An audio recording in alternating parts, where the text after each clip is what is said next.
थंडीचे दिवस आहेत. वाटाणा, हिरवा वाटाणा भरपूर प्रमाणात बाजारात आलेला आहे. तर आज आपण ना हिरव्या वाटाण्यापासून हिरव्या वाटाण्याच्या कचोऱ्या कशा करायच्या त्या बघूया.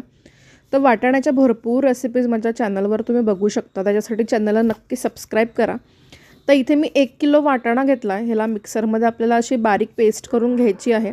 भाजायची गरज नाही आहे, काही करायची नाही आहे. कच्चे वाटाणे घ्यायचे, त्याला फक्त मिक्सरला फिरवून घ्यायचं आहे. आता याला आपण साईडला ठेवूया आणि फोडणीची तयारी करूया.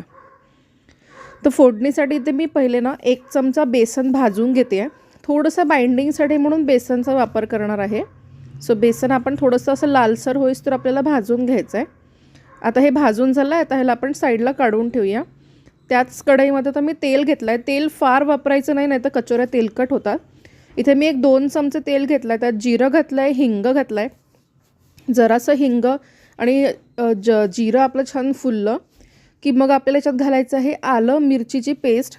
आता ही आलं आणि हिरवी मिरचीची पेस्ट आहे. आणि इथे मी ओल्या लसणाचा वापर करणार आहे. तर इथे मी हा ओला लसूण वापरते आहे.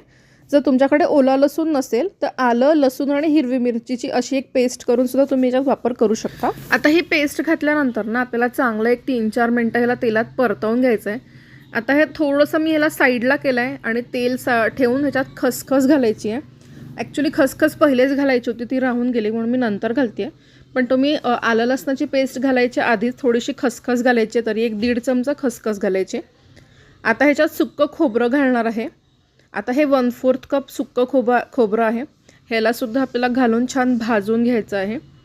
आता हे सगळं छान भाजून घ्यायचं आहे. एक 4-5 मिनटं 3-4 मिनटं करत भाजून घ्यायचं आहे वेगवेगळं. आता ह्याच्यामध्ये धनेपूड आणि जिरेपूड घालणार आहे. ते सुद्धा घालून 3-4 मिनटं परतवून घ्यायचं आहे. ह्याला छान परतवलं ना की याची चव खूप छान लागते आणि कच्चेपणा राहत नाही, म्हणून ह्याला छान परतवत राहायचं आहे आपल्याला. आता ह्याच्यामध्ये आपण हळद घालणार आहोत आणि लाल तिखट घालायचं आहे. तर ह्याच्यात मी लाल तिखट घालते, तरी एक 3 ते 4 चमचे लाल तिखट आहे. हिरव्या मिरच्या नेहमीच तिखट असतात असं नाही, त्यामुळे थोडं तिखट त्या अंदाजाने घ्यायचं आहे. इथे मी काळा मसाल्याचा वापर केला आहे आणि जे बेसन होतं आपलं भाजलेलं ते पण घातलं आहे. आता ह्याला फक्त परतवून घ्यायचं आहे आणि आता ह्याच्यामध्ये घालायची आहे आपल्याला आपली वाटाण्याची पेस्ट. आता ही वाटाण्याची पेस्ट घातल्यानंतर ना ह्याला छान वाफ येईस्तोवर आपल्याला शिजवून घ्यायचं आहे. नुसतं परतवायचं नाही आहे, ह्याला चांगलं शिजवून घ्यायचं आहे. आता हे मिक्स करून घेऊया.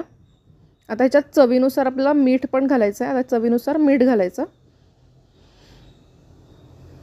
आणि थोडीशी साखरची चव घालणार आहे. तुम्ही साखर खात नसाल, नाही घातली तरी चालते, पण कसं थोडंसं साखरेची चव छान लागते म्हणून घालायची. फार नाही घालायची, 1 चमचा घालायची फक्त. आता ह्याला छान परतवून घ्यायचं आहे आणि सतत परतवत राहायचं, नाही तर खालून लागून जाईल. तर ह्याला परतवत राहायचं आणि परतवताना बघा कशी वाफ येते.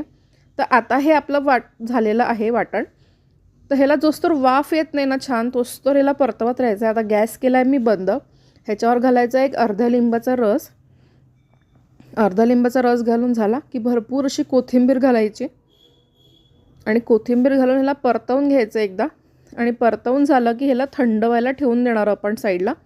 आता तुम्हाला हे जरी हलकं ओलसर वाटत असेल ना, तरी हे ड्राय झाल्यानंतर किंवा थंड झाल्यानंतर ना आपोआप थोडं मोकळं येतं. आता इथे मी एक अर्धा किलो मैदा घेतलेला आहे. ह्याच्यामध्ये थोडंसं मीठ घालायचं आहे, एकदम किंचित जिरेपूड घालणार आहे आणि एक छोटी वाटी म्हणजे की जवळपास एक 1/4 कप मोहन घालायचं आहे. आणि ते घालून आपल्याला पहिले हाताने मिक्स करून घ्यायचं आहे. हाताने मिक्स करताना चेक करायचं की मोहन बरोबर आहे की नाही, बघा असं. आता थोडं थोडं पाणी घालून ना ह्याचा आपण एक गोळा बनवून घेऊया. गोळा आपल्याला खूप सैल नाही करायचा आहे किंवा पुरीसारखा खूप घट्ट नाही करायचा आहे, पण पुरीपेक्षा थोडासा कमी घट्ट करायचा आहे. ह्याला तेल लावून जरासं मळून घ्यायचं आणि ह्याला एक अर्धा ते 1 तास मुरत ठेवायचं आहे आपल्याला. तर ह्याला आपण साईडला ठेवून देऊया. आता इथे हे आपलं मिश्रण जे होतं सारण ते पण थंड झालं आहे. तुम्ही बघू शकता किती छान मोकळं झालेलं आहे, खूप ओलसर नाही आहे. तर सगळ्यात आधी ना आपण ह्याचे गोळे करून घेऊया. छोटे छोटे गोळे करून घ्यायचे, म्हणजे की कचोऱ्या करताना ना वेळ जात नाही आणि पटापट ते भरणं होतं आणि एकसारखे गोळे होतात. तर अशा पद्धतीने एकदम छोट्या साईजचे गोळे करून घ्यायचे. आता इथे हे आपलं मुरलेलं आहे चांगलं मैदा. आता ना ह्याला हलकं तेल लावून आपल्याला मळून घ्यायचं आहे आणि आपटायचं आहे. तर आपटण्याची जी प्रोसेस आहे ती एकदम महत्त्वाची आहे, त्यामुळे ती मिस करू नका. याला एक 3 ते 4 वेळा मिक्स करून आपटायचं आहे जेणेकरून कचोऱ्या छान फुगतील आपल्या आणि छान कुरकुरीत पण होतील. तर आता ह्याचे आपण छोटे छोटे गोळे करून घेऊया. आता आपण ह्याच्यातला एक गोळा घेऊया. असं छान याचा कपसारखा आकार करून ह्याच्यामध्ये आपल्याला एक गोळा भरायचा आहे आणि ह्याला बांधून घ्यायचं. जसं आपण पुरणाची पोळी वगैरे स्टफ करतो सेम तसंच स्टफ करून घ्यायचं आहे आपल्याला आणि ह्याला असं बंद करून घ्यायचं आहे एक सर्कलसारखं. आता तुम्ही ह्याला असंही ठेवू शकता किंवा हाताने असं चपटं करूनसुद्धा करू शकता. आता आम्ही याच पद्धतीने करतो. असं हाताने थोडंसं दाबून त्याचे हलक्या हाताने दाबायचं, फार जोर नाही लावायचा आणि हलकेसे असे फ्लॅटन करून घ्यायचे. आता हे तुम्ही हाताने पण करू शकता किंवा लाटण्याने सुद्धा हलकं हलकं लाटून घेऊ शकता. तर अशा पद्धतीने आपण हे कचोऱ्या करून घेणार आहोत. असं स्टफ करून घ्यायचं म्हणजे कसं होतं की एक अंदाज पण येतो आपल्याला की किती गोळे झाले आहेत आपले, त्या अंदाजाने आपल्या सगळ्या कचोऱ्या पण होतात. असं हाताने थोडं थोडं हलकं हलकं प्रेस करून याला पसरवून घ्यायचं. त्याने होतं काय ना की आतलं जे सारण आहे ना ते व्यवस्थित पूर्ण काठोकाठ पसरलं जातं, एकाच जागेवर राहत नाही. आता हे तेल गरम झालं आहे आपलं छान कडकडीत, ह्याच्यामध्ये आपण एक एक करून कचोऱ्या सोडूया. आता 3 कचोऱ्या घातल्यात मी याच्यामध्ये. आता ह्याला आपल्याला तळून घ्यायचं आहे.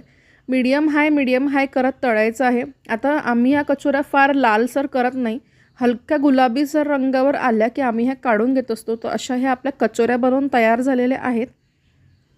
तुम्ही बघू शकता किती मस्त झाल्यात बघा. एकदम छान पापुद्रा आला याला वरती. ह्या खायलाही तितक्याच टेस्टी लागतात आणि खूप टेस्टी झालं आहे. हे बघा आता मी तुम्हाला एक फोडून दाखवते. बघा किती काठोकाठ ह्याचा मसाला छान आतमध्ये पसरलेला आहे. एकदम मस्त झालेली आहे ही कचोरी. सो रेसिपी नक्की ट्राय करा.